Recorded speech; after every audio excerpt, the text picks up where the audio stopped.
I think those guys have to own it. What happened there, it's unacceptable. There's that word again. It's embarrassing. Andre Tourigny.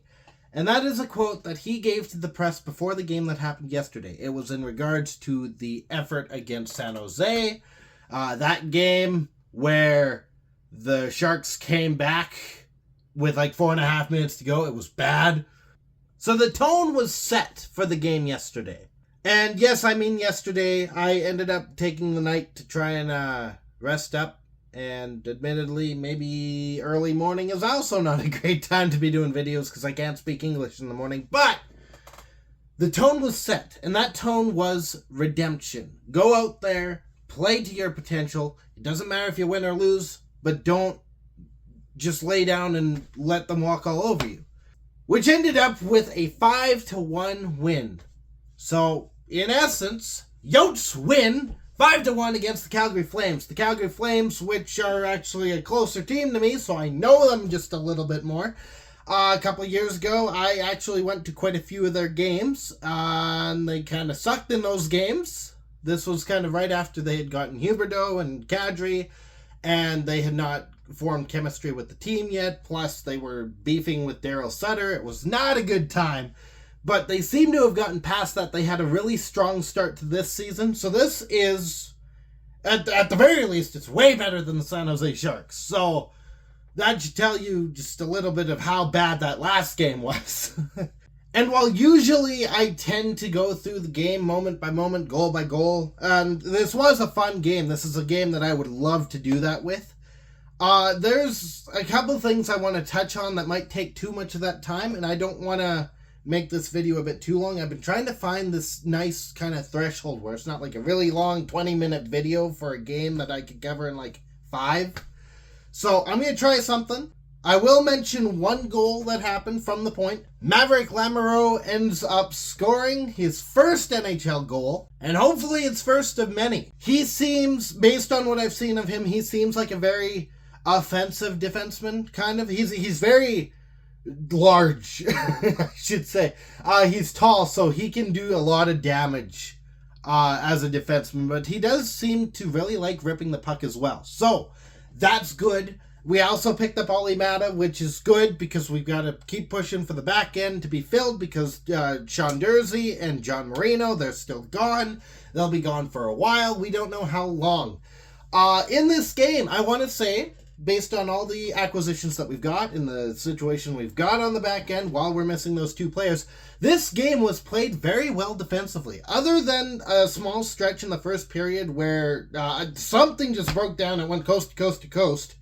Pospisil ended up getting a breakaway. Ingram stopped it. Goes the other way. Bjugstad gets a chance. It gets stopped, and the Flames go the other way. One of their players ends up sliding into the net, and the player does not equal the puck, so it wasn't a goal. Ingram stopped the puck. It was a huge deal. The team met up and kind of brawled it out just a little, like there was kind of a lot of pushing and shoving in that one. But that was about the only defensive breakdown that I could think of that really sucked in this game. Otherwise, there were the small mistakes that happened from time to time. Nothing you can really be mad at. It was overall just a really good game. And on the forward side of things, same deal. I mean, we got 5 goals. I don't know that should speak for itself. But if that doesn't convince you, Bjugstad, while he did miss the net, he had 2 really dangerous chances where he missed the net. Then obviously that bit of a break within those weird defensive situations. He did hit the net on that one. Stenlund had a chance in front that the Flames shut down. Kerfoot had a chance in front that the Flames shut down. McBain had one that was shut down. There was a lot to say about the Calgary Flames defense, just as well as there was to say about really the entirety of the team for the Utah Hockey Club. And it was a really fun game. It was probably the most involved I've seen the crowd, which is also nice. So if you guys were at the game or even watching on the TV, it was a really fun game. So I would imagine that the home crowd's doing the same thing. Give yourselves a pat on the back. But now there's a couple things I'm going into. I'm pretending to be a teacher, a coach, or something along those lines. There's a couple things I want to talk about that happened in this game that were not great. Starting with teaching the broadcast some things, because I have beef with them all the time, there was a penalty that was taken, I think it was in the second period, but I could be wrong on that. I don't entirely remember, because it was an off moment I didn't write down.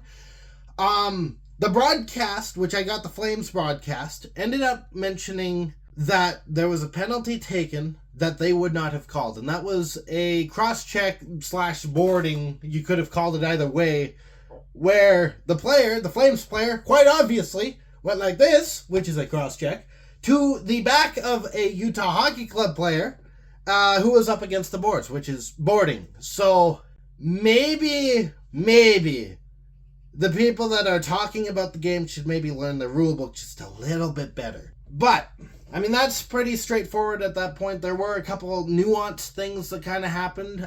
There's two that I can talk about, and I am going to talk about them. One, the goal that was called back. While the Utah Hockey Club did not directly interrupt or interfere with Dustin Wolf, they did end up pushing one of the Flames players into Dustin Wolf, which impeded his play.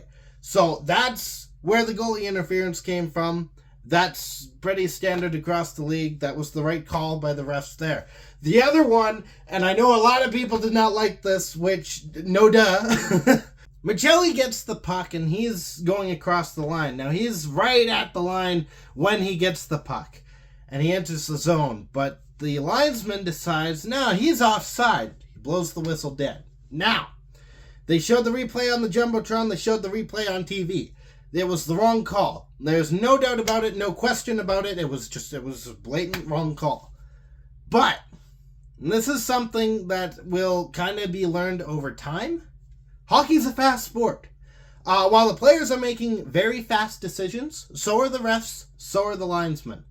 And being that it's humans dealing with a fast-paced game, you're going to get some mistakes sometimes. It's going to be hard to read. They might not have the right line of sight, and it's just hard to tell. So they committed to the bit. They committed to what they thought the call was, and they blew the play dead.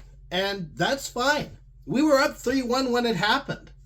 It sucks. The ref you suck chant that went around the arena was kind of valid, but it's understandable. And once we realize how fast this game actually is, we're not going to be forgiving of the refs at all. I'm not even going to try and BS that one. So really, that's all I wanted to talk about in this game. The goals were fun. I don't want to undermine the fact that I'm not talking about them, but the goals were really entertaining. They were fun sequences. There was one that happened with like a second left to go in the period. Well, second plus some change. But we've got a few more games left in the year for me to do all that stuff. So I wanted to get the bit of a learning sort of trivia situation out today, as well as some of the bigger highlights in this one behind the scenes. So on Saturday, we play the Vegas Golden Knights. Now, this is going to be interesting in two regards. One, the Golden Knights are not a bad team. They are a very good team, so they're going to be hard to play against. And two, it's the other team that is vying for a spot on the market of Arizona. Right now, the fight is between Utah and Vegas, so this is going to be interesting to see how it plays out for Utah's former home. And as you can tell, I can still kind of represent the Coyotes, at least for now. It's kind of like that bridge, I guess, the transition from the old to the new. It's my intro, which, yeah, you get what I'm saying. You get it. You get it. So I'll be back for that. In the meantime, stay howling and go Yotes. And thank you so much for watching. If you liked what you saw, you can hit the like button. You can hit the subscribe button. There's a couple different ways that you can show your support. You could leave a nice comment down below, or you can leave a nasty comment if you really want to. There's a dislike button there for you as well. Share this with your friends. And as always, I'll be back.